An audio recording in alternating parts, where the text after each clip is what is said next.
मैं संजय जो मुंबई से आए हुए हैं और अभी उन्होंने ज़बरदस्त शारजा में सेमिनार दिया है, मैं उनसे इंटरव्यू कर रहा हूँ।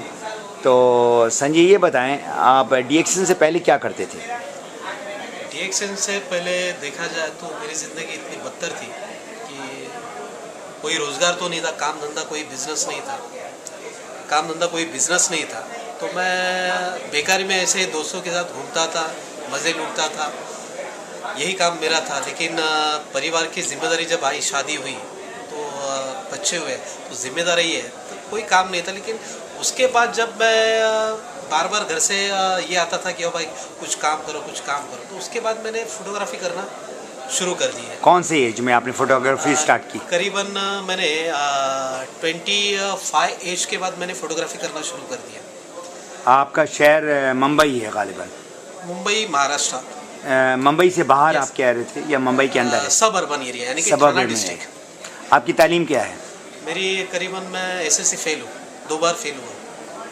अच्छा, लेकिन जो आपको मैंने देखा है माशाल्लाह, जिस तरह से आप स्पीच दे रहे थे, वो तो ऐसा लग रहा था कि आप पीएचडी है, जिस तरह किसी ने कहा। पीएचडी तो नहीं है? नहीं, उस कॉन्फिडेंस के साथ आप बातें कर रहे थे। नहीं, मुझे तो खुशी हो रही कि बहुत सारे लोग इस अच्छी तरह सोचते हैं। लेकिन मैंने अपने आप की ज़िंदगी को बदलने के लिए एक ही बात सोची थी कि मेरी सोच को मैंने बदला है।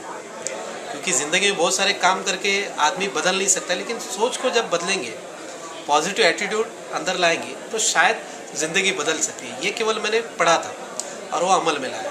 तो डीएक्सन क्यों ज्वाइन किया? डीएक्सन के पीछे जो है कि मेरी मम्मी को प्रॉब्लम था और एक ऐसा शख्स जिसने गैनोडर्मा के बारे में जानकारी दी, यानी कि मेरे दोस्त है, एडिटर है मुंबई में, पेपर के एडिटर है वो, न्यूज़पेपर के। तो उनके घर पे मैं नौकरी की तलाश में गया था और ऐसे ही बैठा था और बोला कि चलो कि एडिटर है तो उनके पहचान के कुछ लगेंगे तो नौकरी लगेगी। लेकिन जब उनको बताने के लिए, गैनोडर्मा के बारे में बताने के लिए उनके पास कुछ लोग आए थे, तो उनको बता रहे थे, मुझे नहीं बता रहे थे। और केवल वो बताते, यानी मैं सुनते गया तो दिमाग में एक ही बात आई थी कि मेरे मम्मी को जो प्रॉब्लम है शायद ये उसके लिए ही बनाया रहेगा, ये मैंने सोचा। और जब ये बात सारी हो जाने के बाद वो लोग उनको लिटरेचर या सीडीज़ या बुक्स लेके जा रहे थे, तो मैं बोला कि मेरे जो दोस्त थे उनको बोला कि आप अगर पढ़ते हैं तो अच्छी बात है, नहीं तो मुझे पढ़ने के लिए दीजिए, क्योंकि मुझे ज़रूरी है मेरी माँ के लिए। तो मैंने उनसे लिटरेचर ले लिया और लिटरेचर लेके जाने के बाद तो पढ़ा मैंने, पूरी रात भर मैंने पढ़ा। और पढ़ने के बाद मुझे खुद को ऐसा लगा कि शायद मेरी माँ को ये अच्छा लगेगा, और मैंने शुरू कर दी। माँ को दूसरे दिन जाके फॉर्म फिलअप किया। समय था कुछ उसका 25 जनवरी 2003 में ये मैंने फॉर्म फिलअप किया मेरे नाम से, और केवल मम्मी को ये ठीक करने के लिए मैंने लिया था। अच्छा, बेसिकली आप पैसा कमाने के लिए आपने डीएक्सन ज्वाइन नहीं किया, अपनी मम्मी को ठीक करने के लिए, सेहत के लिए आप ज्वाइन किए? यस। अच्छा, तो आपने फिर इसके बाद डीएक्सन से पाया क्या? डीएक्सन से जो मैंने पाया ना, कि मैं बता नहीं सकता, क्योंकि जो ईश्वर है, जो खुदा है, शायद मुझे लगा कि मेरे लिए कुछ ऐसा नायाब तोहफा उस खुदा ने भेजा है कि उसको मैं देखते रह गया। क्योंकि मेरे मम्मी में बहुत सारे चेंजेस आए। जो स्टोन का प्रॉब्लम था, वो स्टोन 1 साल के अंदर गैनोडर्मा सेवन करने के बाद पूरे डिजॉल्व होकर यूरिन के माध्यम से वो निकल गया। और मुझे एक कॉन्फिडेंस बना कि ये कुछ अद्भुत और एक चमत्कार, ये एक से एक जड़ी बूटी है कि उससे ये चमत्कार हुआ है कि जो डॉक्टर लोग कहते हैं कि ऑपरेशन करने के बाद प्रॉब्लम होगा। तो माली, फाइनेंशियली आपको क्या क्या मिला है डीएक्सन से? फाइनेंशियली देखा जाए तो मेरी तकदीर जो गैनोडर्मा ने बदली है, तो करीबन 4 साल की मैं बात करूँगा। मुझे 7 साल तो हुए, लेकिन शुरू से लेके 4 साल तक मैंने मेरी ज़िंदगी को केवल सोच से बदला है। मेरी खुद की एक मोटरसाइकिल ली और पहले ही साल में पर मंथ मुझे 25,000 इंडियन रुपीज़ में मुझे इनकम आना शुरू हुआ था। एक मोटरसाइकिल मेरे खुद के पैसे से लिया, और दूसरे साल में जब ये कॉन्फिडेंस बढ़ा कि गाड़ी में ले सकता हूँ, तो बड़ी गाड़ी की ख्वाहिश करने लगा। और बड़ी गाड़ी दूसरे साल में मैंने ली, कॉलिस। और उसके बाद तीसरे साल में रहने के लिए मुझे जगह नहीं थी, ऐसे झोपड़पट्टी में रहता, 10 बाय 10 का कमरा था। तो उस कमरे में कोई मेहमान आते तो हमें बाहर जाना पड़ता था, ऐसे हालात थे मेरे। तो सपना एक था कि मेरा भी बहुत बड़ा ऐसा कमरा हो कि समझो कोई भी मेहमान आ गए तो करीबन 4-5 फैमिली वहाँ पर रहे, ऐसा एक मेरे सोचा था सपना, जो मैंने 1700 स्क्वायर फीट का मेरा खुद का फ्लैट है आज। ओह कंग्रेचुलेशन। अच्छा, आपसे आखिरी सवाल, ये सारी चीज़ों में इसका सीक्रेट क्या है आपके सक्सेस का?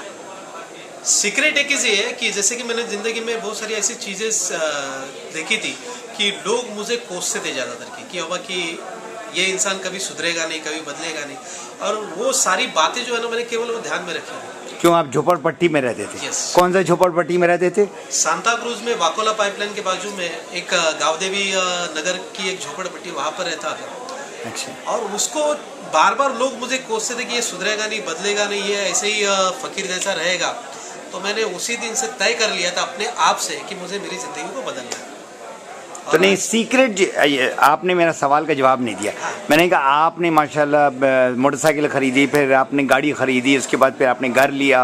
तो ये सारा जो सफ़र है आपका, जो जर्नी है, फोटोग्राफर से लेकर एक successful DXN leader, financially internationally आप ट्रैवल कर रहे हैं, तो ये आप इसमें क्या राज, क्या है मेन राज? मेन राज जो है ना कि यहाँ पर मैंने केवल जैसे चेंज के अलावा जो आपने चेंज किया, एक तो वो Yes, है, yes, yes. लेकिन जो मेहनत की, हाँ। में इसमें क्या राज है? जो इसमें राज एक ये है कि मैंने एक दो ना कि एजुकेशन, यानी कि जो इसके बारे में जानकारी होनी चाहिए, नॉलेज होना चाहिए, ये आम दुनिया में तो नहीं मिलता है।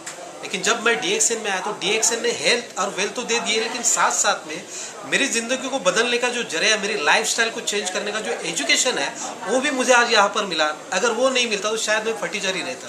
तो आपने तालीम हासिल किससे किया, अकेले या किसी के थ्रू? नहीं, हमारे महाराष्ट्र के डायनामिक लीडर सुनील नायर जी, जो हाल ही में अभी गुजर गए, तो मेरा एक ही सपना था कि मैं सुनील नायर जैसा बनूं।